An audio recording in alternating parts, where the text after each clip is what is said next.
Je m'appelle Stéphane Bataillon, je suis poète et journaliste. J'écris de la poésie depuis environ une vingtaine d'années aux éditions Bruno Doucet. Et je suis aussi grand reporter au journal La Croix l'Hebdo, où je m'occupe principalement de spiritualité.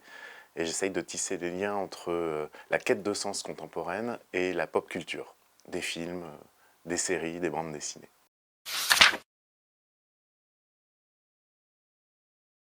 Je suis l'auteur des Heures décisives et je suis sélectionné pour le prix littéraire de la liberté intérieure. Ce livre est un récit qui raconte 3 expériences déroulées dans le fil d'une année.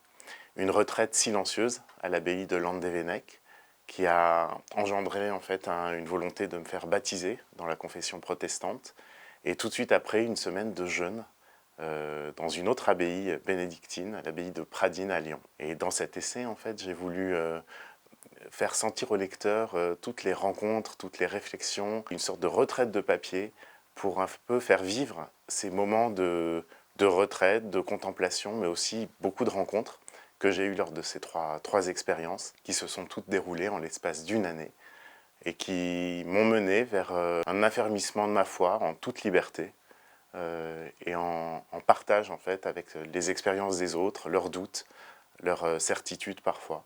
Vraiment dans un échange qui m'a fait, je pense, qui m'a fait grandir.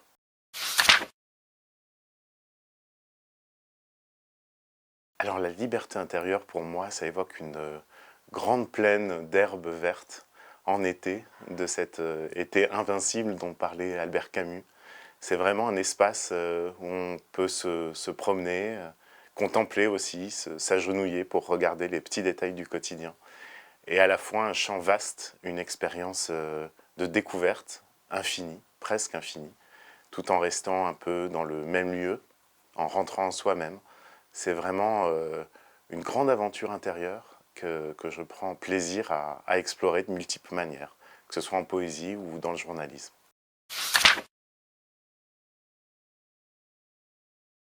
Alors pour moi, en lisant ou en écrivant, on teste ses propres limites et en même temps, on permet d'atteindre et de franchir les frontières de l'expérience du monde, découvrir d'autres réalités, découvrir d'autres sensations, parfois dans les petits gestes du quotidien, parfois dans une réflexion qui peut venir de très loin, dans le temps ou dans l'espace. Pour moi, la littérature, c'est vraiment une manière à la fois de se concentrer, de se densifier, et à la fois de s'ouvrir vers l'aventure du monde et l'aventure des autres. Et c'est vraiment une façon merveilleuse de découvrir cette humanité en commun qu'on partage tous ensemble.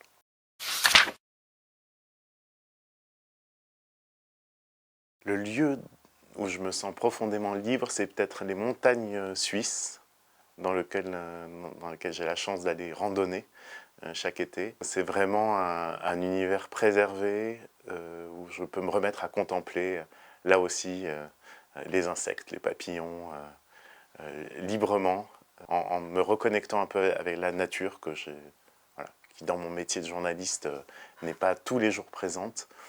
Donc c'est vraiment voilà, une immersion dans le cosmos en fait, et qui me donne souvent l'occasion d'écrire beaucoup de poèmes.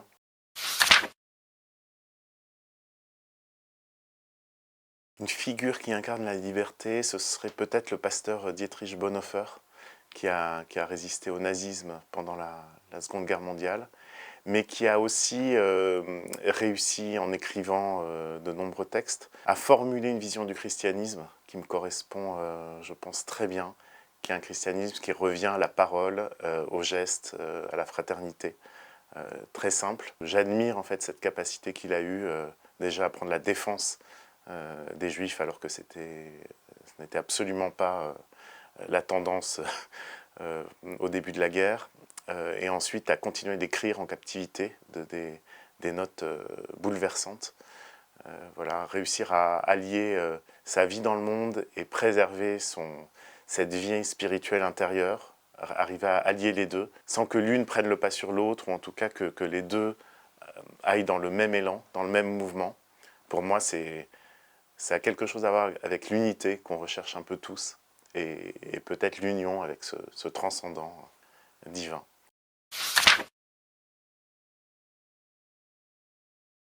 Un livre sur la liberté intérieure, ce serait peut-être le journal de voyage d'un poète du XVIIe siècle, Basho, poète japonais, un des plus grands poètes classiques, qui écrivait des formes très courtes, les haïkus. Et en fait, il parcourt tout le Japon à pied, d'ermitage en ermitage. Et au fil de son voyage, il raconte toutes ses expériences qui sont très proches, souvent avec beaucoup d'humour et vraiment un regard acéré sur des petits gestes, tout ce qui se passe autour de lui. Et il écrit des petits poèmes, des haïkus. Moi, c'est une forme courte de 3 vers que j'adore, qui permettent de se figer sur un instant, sans essayer de le rendre plus belle ou que cet instant soit plus beau qu'il n'est, mais en essayant de trouver les mots précis pour le dire. Et c'est un exercice de contemplation minuscule qui est extrêmement agréable à faire. Et en lisant ce journal, non seulement on voyage à travers le Japon du XVIIe siècle, et c'était un moine ermite, donc c'est toujours très intéressant de relire ces parcours-là, mais aussi soi-même, on se met à prendre plus attention à toutes les petites choses autour de nous et à relever les petits détails qui finalement font ce rapport avec la création qu'on a au quotidien.